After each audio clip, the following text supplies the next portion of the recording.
Hey everyone! Welcome back to the Growth Mind. If you're new here, don't forget to hit that subscribe button and turn on the bell icon so you never miss an inspiring video. Today, we're diving into something that can transform the way you think, work, and live effective ways to become mentally strong. So stay tuned till the end, because this one could change your mindset forever. Your own self-realization is the greatest service you can render the world. Ramana Maharshi. From a life-changing car accident to being diagnosed HIV positive and freeing myself from it, it apparently took me 26 years to dislodge my misperceptions of who it is that's walking saying I am. The Wizard of Oz in us has been playing around with the four elements, fooling all beings constantly, from moment to moment. Here are 3 ways to guide yourself back to who you truly are, to effortlessly walk as being love itself. That love, which alone shines through the many. How to effortlessly walk as being love itself. 1. Poor little me is not you. How many of us have heard this phrase, you are not enough? If that voice was in your head, or if that voice came from outside, from the others, it's still that same voice. And that's not who you are. The center of all thoughts, of all actions, of all hallucinations is you. Why would you take yourself as this poor little me?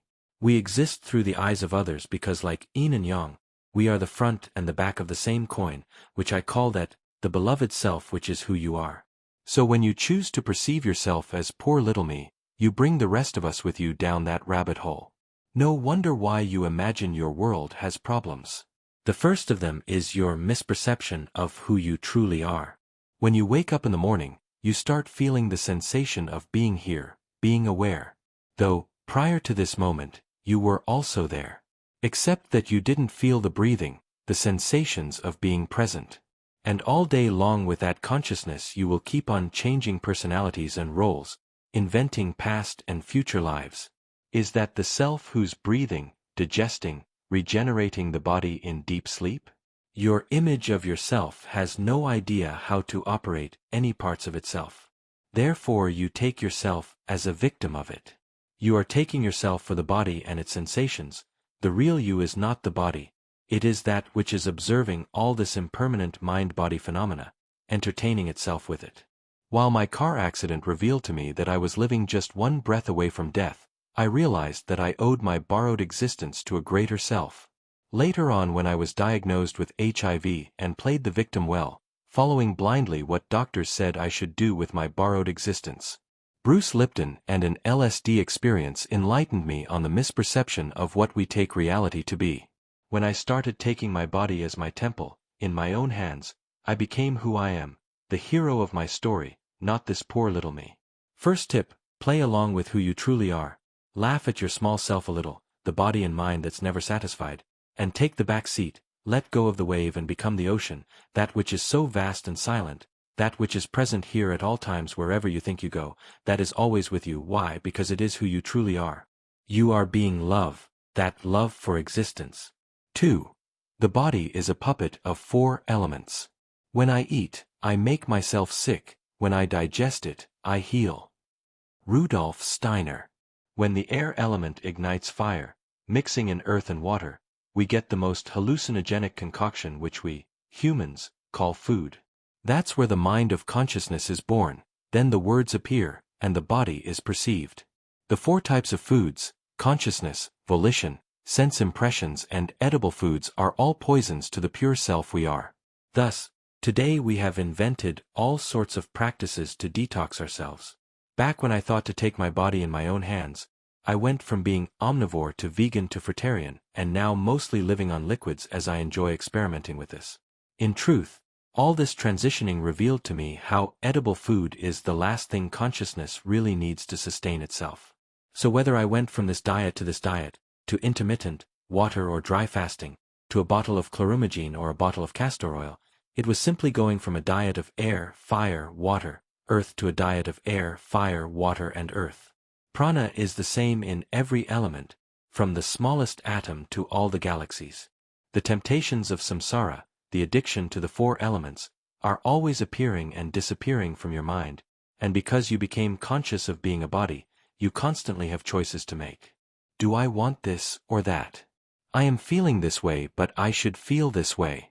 The more you give your attention to it, the more you fuel the fire, the passions, the desires, the more fruits will ripen, and you will harvest what you sow. Thanks to these poisons, what obstructs the body, we get to imagine all types of moving colors and images. We become the creator, that love for existence, and also for suffering. As we come to experiment directly on ourselves, either fasting, purging, or indulging, we eventually come to balance ourselves, find the middle way, and accept who we are. Second tip is to accept that love for existence is love for suffering too.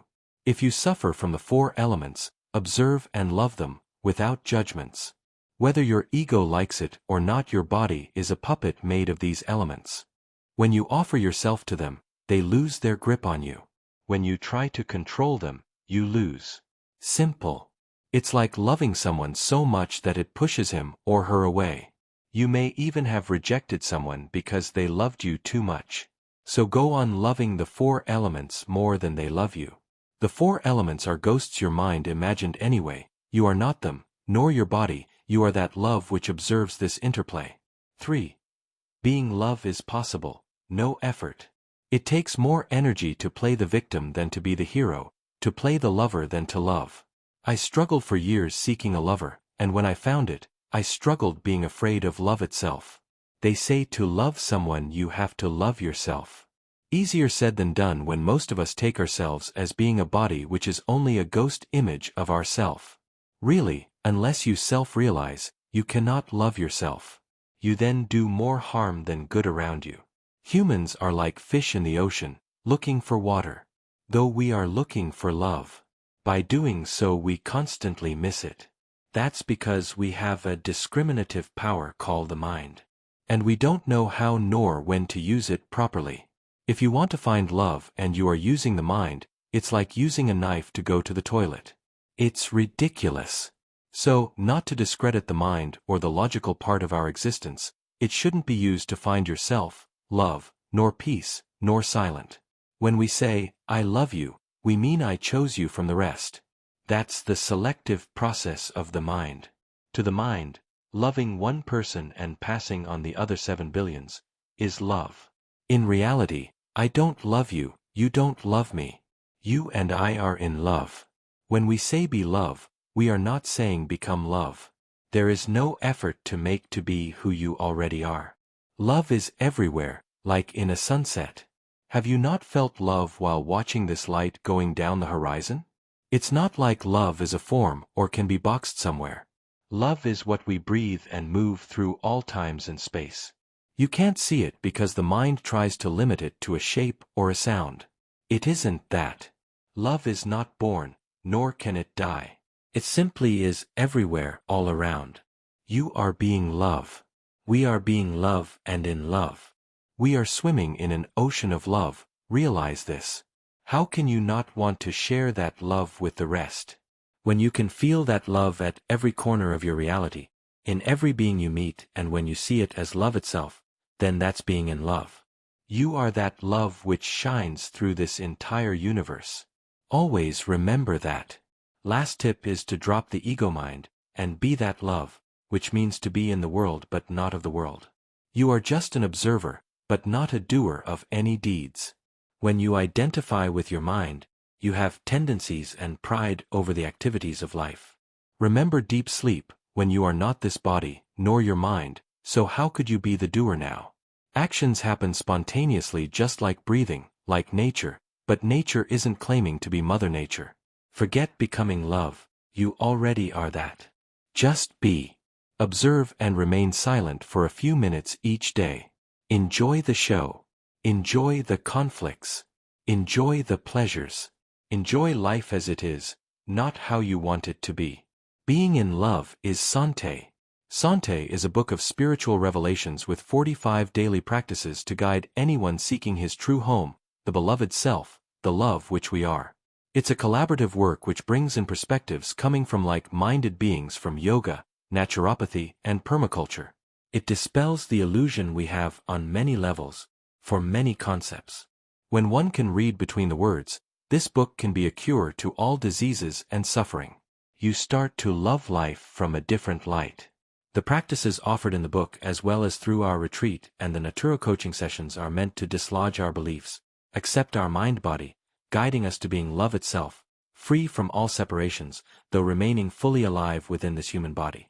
In reality, we are all loving ourselves, our images, but we tend to forget it. So, I don't love you. You and I are in love. We are love. From realizing this, love wants to meet itself, through as many forms and sounds as it can. One of the sounds we came up with was Sante. And it started spontaneously as a book of many teachings. Now it's gearing up to acquire some land in a tropical area like Costa Rica to create a fruitarian eco-village.